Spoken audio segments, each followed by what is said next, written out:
Okay, hi, good afternoon. You're welcome back to my channel. This is Gist with Faithful. It's a platform where I share faith-based content. Most of them are lessons I have learned in my few years on earth, and some are majorly inspired by the Holy Spirit. Um, Last week I did a video on a book review for the five love language.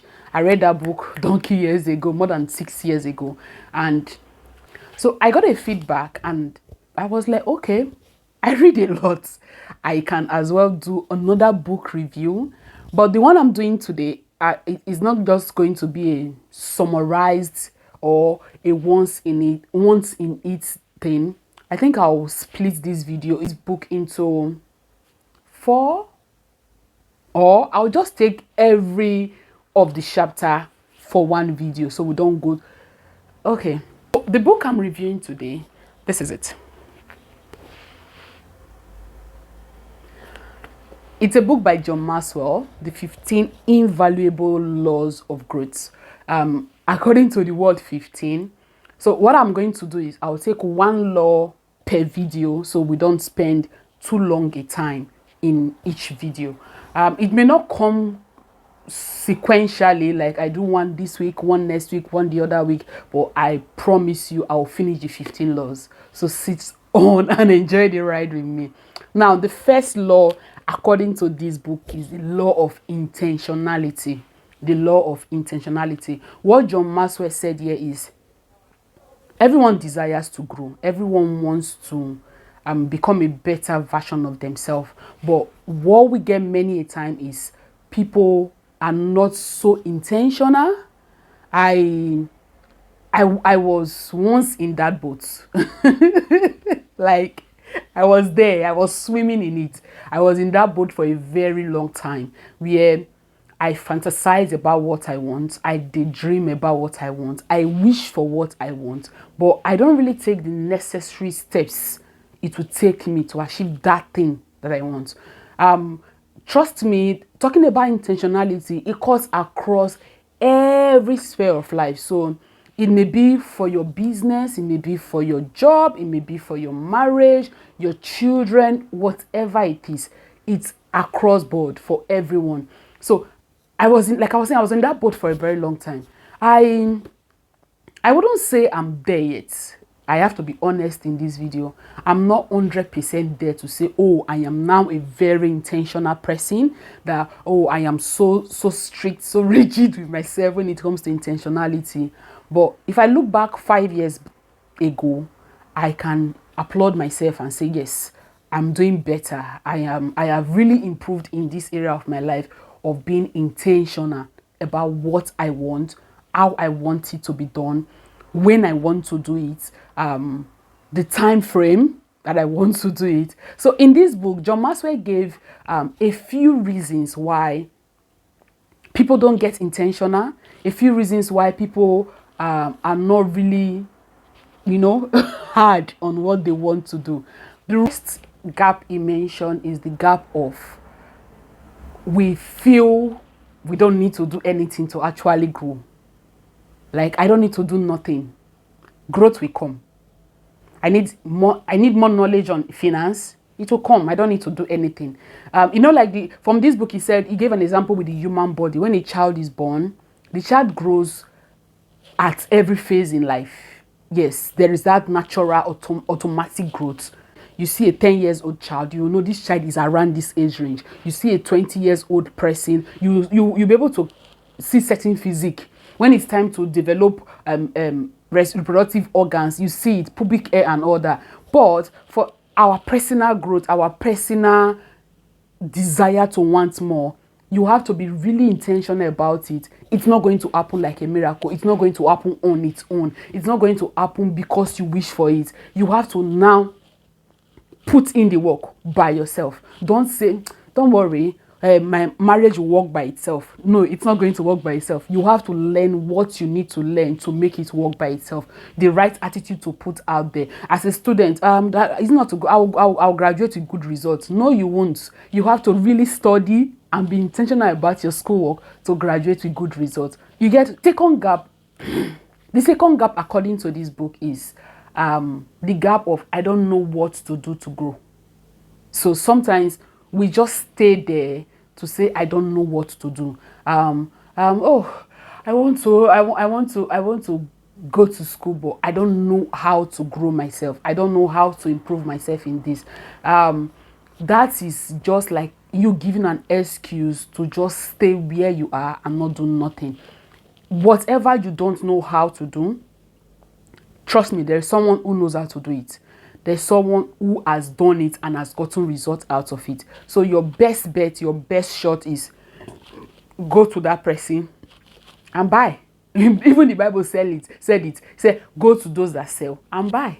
Go to those that sell and buy. Whatever you don't have, whatever you desire to have, there is someone who knows it. So saying I don't know how to grow myself is like you giving yourself enough excuse not to be intentional about your growth. The third gap, this one is beautiful. It is not the right time. Oh my God, I was there. Jesus, I was there. Like, it's not the right time. I don't think I'm ready for it. You see this YouTube I'm doing right now? Oh, Lord have mercy. I was there for years. Like, I had every morning I would wake up with content banging on my head, and it's not the right time. It's not the right time. It's not the right time. And that's how we just keep postponing things. And the truth is, you're not getting younger. You are growing in age. So you should be able to grow in age and look back and nod your head to say, well done, baby girl. You've done well for yourself. You are now 40 years old. You are now 50 years old. Look what you have achieved. But if you keep feeling it's not the right time, it's not the right time, there will never be the right time for anything. What I've come to understand is there will never be a perfect time for anything that you want to do. You have to squeeze in that thing into your already busy schedule and make it a reality. Please don't overshock your schedule and get overwhelmed at the end of the day. But that's where prioritizing comes in. You then place all your goals, all your whatever you want to do on the table and pick the first four that have utmost priority and shock it into your life and know that come rain, come sun, these areas of my life must be given attention. With that, the excuse of it's not the right time will not come into place. Gap, according to the book, is fear of mistakes. Yeah, fear of mistake. I also put fear of failure there. Sometimes when we go through things in life, when we attempt things, we fail in it, attempt, fail. Subconsciously, if you're not careful, there is this fear in our heart that I've tried it before. What if I make a mistake this time? What if I don't get it right? What if I don't do it? So that's what if I make a mistake makes us, it's kind of connected to the fear of it's not the right time. We want to now really get prepared and feel I don't want to make a mistake. So because I don't want to make a mistake, I'm not going to start. So I won't get, and because you are not starting that thing, you will not get intentional about it. You get. The next gap is I want it to be perfect. The gap of is not the right time. What if I make a mistake? And I want it to be perfect. I think they work hand in hand. They work pari passu, because the fear of I don't think I have the right time. It's not yet the right time. I want to go back to school, but it's not yet the right time. What if I don't have enough money to sponsor it? Okay, let me work harder to raise money to sponsor it. You see the example. So we want a perfect time. We want it to be so perfect. And I was still in this spot for a while in my life where I want all things to be perfect. And one day, I want to believe it was the Holy Spirit. It just made me understand it will never be. You just juggle it along and you get your perfection from what you are having. So I think it's even part of, it won't rob you of the joy of process. It won't rob you of the joy of when you look back and you look at your now, you'll be like, okay, let me use finance as an example. I can look back in my life and say, wow, 5 years ago, I'm not earning what I'm earning now. Do you get? But if I want to just sit there and wait for the perfect job, you know what, I'm a graduate, I can't do this job, I have to get the perfect one, I may not even start working at all. My very first job was paying me just 30,000 naira in Nigeria currency, and it wasn't worth it. Like, it was peanuts compared to what I should be paid. But the good news was, it was from that job a patient gave me a newspaper to say this particular hospital, which is a bigger hospital, a government-owned hospital, is doing recruitment, like a massive recruitment. So that day I was just thinking in my head, if I had sat down at home that I want to wait for the perfect job, just maybe I won't gain access to that information. So I just used my job as an example. It can relate to anything. Don't wait for the perfect timing. Push yourself. Do it now. Like now. It will get perfect as you go along the way. I can testify to that. The next gap it talked about is the I don't feel like doing it gap.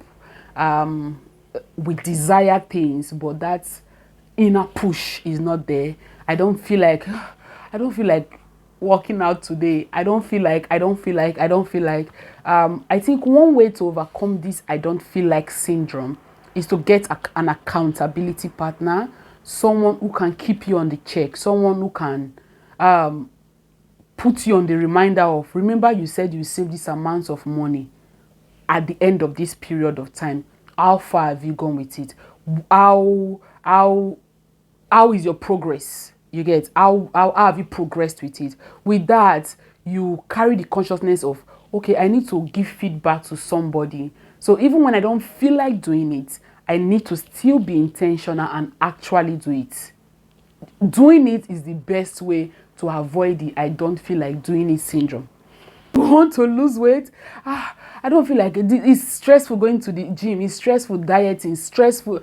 Do it. With that, your I don't feel like doing it syndrome, boom, will be cut short. The next gap he mentioned is the gap of others are better than me. Sister, board chairman of that association, I was there. That others are better than me. What if I'm not good enough? What if what I put out there is not really good enough? And the honest truth is, others will always be better than you. No matter what you want to do, no matter the craft you want to put out there, if you're starting today, there are people who have started 10 years ago, 50 years ago, 100 years ago. In fact, some people have built family household name from what you want to even start doing now. If you want to become a dressmaker, they are like top-notch fashion designer, fashion gurus, that when you see the clothing, you be wondering, here is the trend in this thing. Where did they join the seams from? You'll be amazed at the high level of creativity. But the honest truth is, they didn't start there. Nobody wakes up with magical ability to do whatever they are doing. They progressed over time, and the perfected work you're seeing in them is because they grew themselves. It's because they got better. It's because they felt, okay, I know ABC, E, D, F, G, H. You get? Like, there's always a step ahead. So please, no matter what you want to do, drop that others are better than me mindset and push yourself. Yes, others are better than you. Don't see it from a point of you looking down on yourself, but see from a point of, yes, they're better than me, for me to learn from them. They are on the same line of business, craft, whatever it is. You have been there 10 years before me. Beautiful. Thank you. God bless you. Oh yeah, uncle, auntie, pour it into me. Baby girl is here to learn. If you carry that mindset, you will sharply overcome this others are better than me syndrome. Do you get? So do it. Others will always be better than you. According to the book, the last gap it talked about is wishing or hoping that whatever it is you want to do will be easier.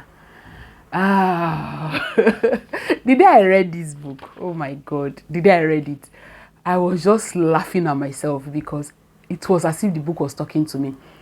You know that when you start something, if you have overcome all the other obstacles of, am I good enough? Am I well knowledgeable? Can I do it? If you have been graced, privileged to overcome all those other ones, bang bang, the main one, which is, I thought it would be easier. Like, let me give a practical example. I started gymming, and 2 weeks, 3 weeks, 1 month down the line, I climbed the scale. 0 points. Is it 2 kg? Not even up to 2 kg. What am I saying? Less than a kg. And I'm like, who did I offend? I thought it would be easier. Like, I almost got discouraged. Like, hello, where's the input of what I'm doing? Where's the results? Where my head is paining me. Where is it? And I just out of conversation, I mentioned it to one of the instructors in the gym, and he pointed out some key factors to me. He said, raise your hand, which I did. He said, do you see how firm your hand is looking? I said, oh yeah, that's true. He said, stand before the mirror, look at your stomach. Was your stomach this firm before now? Even if you feel it has not reduced, is it this firm? I said no. Before he was done, I was just like, thank you. So it made me understand that sometimes when we want to do things, the minute you are starting from the scratch, the foundation takes more time. It's even like building a house. When you see the content of sand, granite, concrete that goes into the foundation, you'll be like, it's not foundation. But when you lay that foundation solidly, and laying it, if it's a business, if it's a career, it may take you 4 or 5 years. If you're not careful, you may get discouraged along the way and like, but I thought this thing is going to be easier. Like I thought. So if you can overcome that I thought syndrome and actually pull through, actually stay strong, stay focused, there are days you would get discouraged. There are days you feel, I'm exhausted. There are days you feel, you know what, I don't think I want to do this. It's allowed. Feel it. Express the feeling. But the next morning, dust your bag, carry your shoes, and hit the road until you get to your final destination.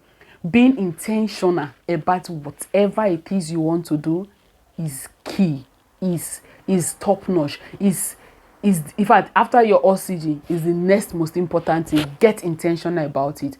Get dogged with it. Get active. Get like this. I have come to do this, and I will do it. I will do it to the bone of my bone. I will do it with all that is within me. Because if you don't actually do it, let me drop this. This is not from the book, but we need to carry that understanding that there is a whole generation behind us who are looking up to your generation to say, oh, if this auntie can do it, I can do it as well. And the funniest part is the people looking up to you, you may not even know them. So if, for example, you give up on going back to school, the young boy, the young girl behind you who is already feeling discouraged about furthering his or her education may see more than enough reason not to even go back. If you give up on your marriage right now, you are giving your younger sister, your younger brother enough reason to say, you know what, this marriage thing, I'm not doing it. If my auntie can give up, if my uncle can give up, why should I even bother going into it? So it's not just for you alone. Being intentional about every decision in your life is not just for you. It's majorly for you and for those behind you. If you're a parent, you have children, being intentional about your life is key because you don't have to talk too much to teach your children. They just see how mommy is doing her thing. They see how daddy is doing his thing and realize that they will copy without you even knowing. They will pick it. So I honestly hope this video has been a blessing to you. I would come back with more content from this book. So we have 14 to go. Please like, comment, share, subscribe, and I'll see you in my next video. And please be intentional. It's not easy. It's not a soft landing thing, but it's worth it at the end of the day. I love you. Bye.